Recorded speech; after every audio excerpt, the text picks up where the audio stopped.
There are some of us who plan our Walt Disney World trip weeks, months, or even years in advance. We're the ones who are logged into the My Disney Experience app right at 7 a.m. to book those fast passes. We've got dining way in advance, and we're ready for our adventure when it comes. But that's not how everyone experiences the magic of Disney. There are many who go to the Orlando area, maybe go to a different theme park. Abu, this is no time to panic! Start panicking! And say to themselves, maybe on one day of their adventure, they say, you know what, instead of going to a certain theme park, and there are a set of them in the area, let's go to Disney today. And then they buy a one-day ticket to experience the magic. If that sounds like you on vacation, then the change that Disney just implemented is for you. So what is this big change all about? Well, the title says it all. Buy a one-day, one-park ticket with 3 linked Fastpass Plus experiences included. Disney elaborates on this program by saying, looking to visit a Walt Disney World theme park tomorrow? Leave the planning to us and skip the standby lines to some of our most popular attractions and entertainment when you purchase a one-day, one-park ticket with 3 Fastpass Plus experiences included with park admission already linked to your ticket for you. It seems pretty simple, right? Disney books some fast passes for you if you're buying a one-day theme park ticket. It totally makes sense. But they go even further in depth by breaking down which type of fast passes you might be interested in. At Magic Kingdom alone, they have 4 different packages of fast passes, think of it that way, that are available to you. They have the Fantasyland Classics, which includes It's a Small World, Dumbo the Flying Elephant, and Mad Tea Party. Then they have the Futuristic and Frightful Fun,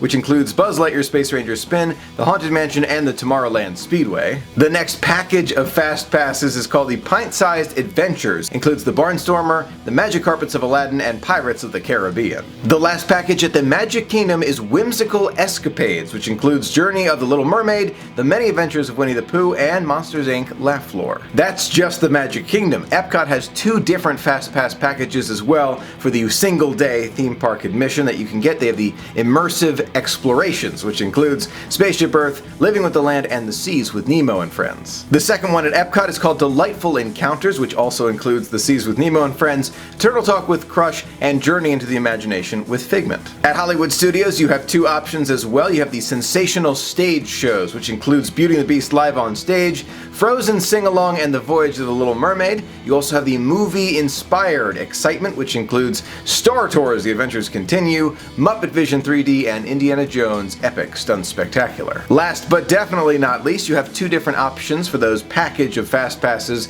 at Animal Kingdom. You can do the Prehistoric and Whitewater Thrills package, which includes Dinosaur, Kali River Rapids, and Primeval Whirl. You also have the Wild Performances, which includes Festival of the Lion King, Finding Nemo the Musical, and It's Tough to Be a Bug fast passes. Like everything we see coming from Disney these days, there are some positives and there are a few potential negatives. Let's go over those positives of this program first. For those who aren't really planners and kind of go in the spur of the moment, this could be a huge help to you. You get a fast pass when you wouldn't otherwise have one. You might be standing in the standby line all day. You might not even know about fast passes. So for you, this is essential. It's really going to help you and make the entire trip more convenient. Another great positive of this program is that there's no additional expense to have Disney reserve these fast passes in advance for you, at least not at the time of filming. Now, if you're in the area and you're going last minute and you grab this ticket, it just seems so much more convenient, and it really is, especially if you've never been before. You just go and experience the magic. But for us Disney veterans out there, and keep in mind that's not what this program is for, it's for those who really don't go that frequently and just had a change of heart, but for the Disney veterans in our Disney family, you may notice that the fast pass selections are not the ones you might pick first. Now, by no means am I saying these fast pass selections are bad. Not at all. They're actually really good. You have the Haunted Mansion, Spaceship Earth. Obviously, they're not the first choice, top tier Flights of Passage or Frozen Ever After, things like that. Obviously, just because you're going at the last minute, so, they're giving you attractions that are really good, but not the top tier ones. And it does make sense that Disney's doing it this way. So overall, given what we know right now, the program sounds like it's a great thing for those first timers or those in the area who are unsure and really want to have a convenient time at Walt Disney World. It sounds great, but let's get into a potential negative. No one is talking about this. I just wanted to bring it to your attention because it's something that I'm thinking about as I consider programs like this one. This program might be an additional convenience and then end of story, everyone's happy, right? So you can use it if you're a first timer or you're in the area and you really want to use it, and if you're an annual pass holder or you're there for a long period of time, it doesn't affect you at all. It makes sense, right? that might not be where the story ends. Keep in mind what I'm about to say has not been rumored anywhere. I hope it does not happen. I actually think it will not. But I wanted to bring it to your attention because I know that there are some who are talking about it. Could this be something bigger? Could Disney be testing the waters to see if they could change a few things about the Fastpass program for the future? Now, at the time of filming, Disney uses a tiered system for some of the most popular attractions. It makes a lot of sense. Not everyone can go on the Fastpass line for Flight of Passage every single day, otherwise that line would go out the door the same way the standby line does. So it makes sense. Disney understands this. We understand it. Everybody's happy. It makes sense. As a side note, you can experience Navi River Journey and Flight of Passage in the same day. You just have to stand in the standby line for one of those two attractions. You can find more details about how I like to experience an Animal Kingdom day right there in a video that I made rather recently explaining my favorite way to experience the day. So the big question I wanted to ask you today, and the potential, and I say potential for a very specific reason because I really don't think it's going to happen. At least I'm praying it's not going to happen. Could Disney be taking one step closer to having attractions that have a paid-for only Fastpass? So the only way you can get a Fastpass for a certain super high-tiered attraction is to pay an additional fee.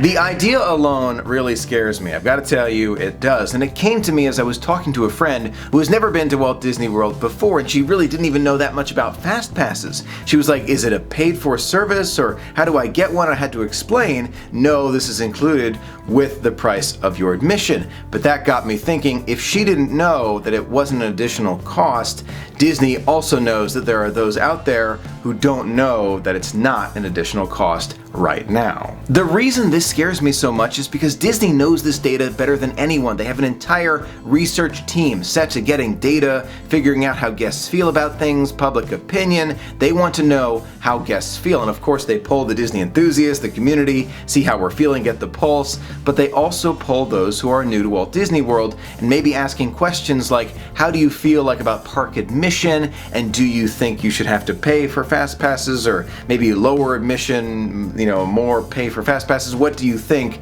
of these things? Let's say Disney does a survey of those who have never been to Walt Disney World before, maybe going for the first time, and asks, would you rather have a lower cost of admission, maybe a little bit lower, not that much lower, lower cost of admission for a 1-day or 2-day ticket, and then you'd have to pay extra for fast passes. If the conversation goes a certain way, I'm really concerned like everyone's going to have to start paying for fast passes. Now that I've scared us all with the idea that we're gonna have to start paying for the top tier attractions, let me put your mind at ease. I have a feeling, a very strong feeling, I would almost bet on it, that Disney will not be doing this. The reason that I believe that Disney will not have an attraction where the entire fast pass line must be paid for to attend is because when large families travel together, they want to save as much money as possible. I know that my family does. If Disney has one ride where they want to charge just for that ride's fast pass line, just that one, let's use one as an example, and you have to pay for it, an extra amount,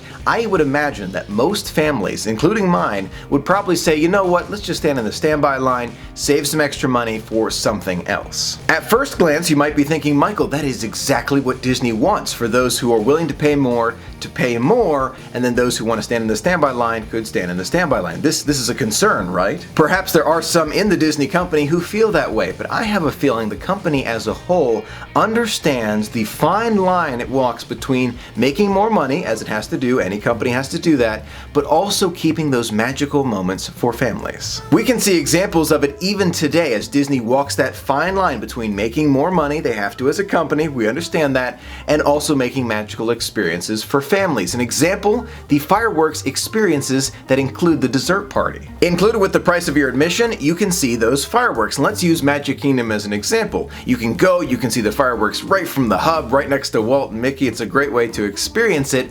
Or you can pay an additional amount if you want to have a seat and maybe some desserts at the Tomorrowland Terrace dessert party. That's an example, and there are examples of it all around Walt Disney World where you can pay if you want to, but if you don't want to, it doesn't take away from anything. You can still still see the fireworks. It's just for this additional thing if you want it. Using the fireworks party example, it's clear that Disney is really keeping in mind the guest satisfaction, making sure families are happy, but also allowing for guests who have a little bit more to be able to spend a little bit more on things that are important to them. So if you have a family that goes to Walt Disney World, maybe they save up for many years and they're able to experience the magic with the whole family, but they have to wait in line for hours and hours on some of the best attractions and can't get through the Fastpass line, because they didn't want to pay that extra amount, and I can understand it. They're not going to recommend it to friends when they get home. They're not really going to be interested in coming back because that magic was taken away a little bit. So I can totally understand Disney's idea of kind of walking the line here. They want to be able to make more money where possible,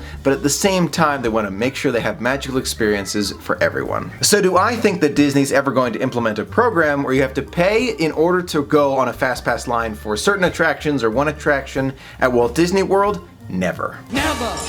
So what do you think of the new Fastpass packages idea for the one-day admission to the Disney theme park? Do you think you would use it, or are you more of a planner and you probably would never use this program, but you're glad that they have it for those who maybe have never seen it before? And what do you think about my theory about Disney walking that fine line between making more money, they have to as a company, and creating those magical experiences? I personally believe that Disney is never going to make Fastpasses exclusionary. They're never going to make it so that you cannot get it with your admission. Maybe it'll be a little bit different. If you pay a certain fee, you can go to a different set of the tiers, but you can always go to those top tier attractions with your admission. That is my hopeful prediction. Let me know your thoughts about it in the comments below. Thank you so much for being a part of the magic with me. Until next time, have a magical day.